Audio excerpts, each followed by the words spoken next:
जिनके सामने हम जवाबदेह हैं, उनके सामने साल 2024 के जो 9 महीने हमारी हुकूमत को, शहबाज शरीफ साहब की हुकूमत को मिले एनर्जी वफाक में,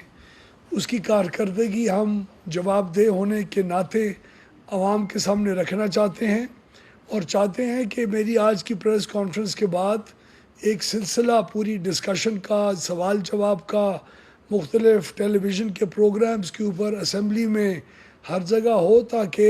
ये जो कारकर्दगी हमारी है इसको पूरी बारीक बीनी के साथ पूरी कौम के सामने इसको असेस किया जाए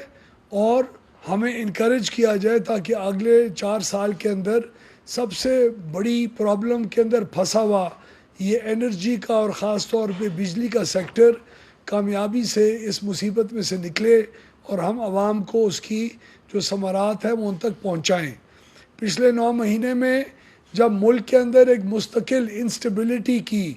अदम तहफ़्फ़ुज़ की और एक शर फैलाने की एक मुसलसल कैंपेन चलाई गई हमारे सियासी मुखालिफ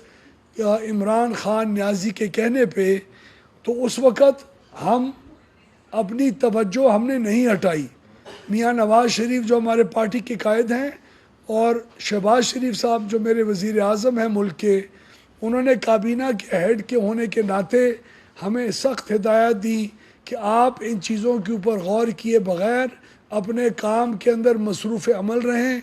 और पाकिस्तान के अंदर इस अहम सेक्टर के अंदर इस्लाहात के प्रोग्राम को जारी व सारी रखें। इन 9 महीने में मेरी अदना राय के मुताबिक जो शहबाज शरीफ साहब की हुकूमत ने अचीव किया है वो आज तक पाकिस्तान की तारीख़ में पावर सेक्टर के रिफॉर्म्स के सिलसिले में कभी नहीं हुआ। अल्हम्दुलिल्लाह जून के महीने में जहाँ पाकिस्तान की आवाम की औसत बिजली की कीमत 48 रुपये 70 पैसे थी, वो इन 5 से 6 महीने में हमने 44 रुपये और 4 पैसे पे ला के खड़ी की।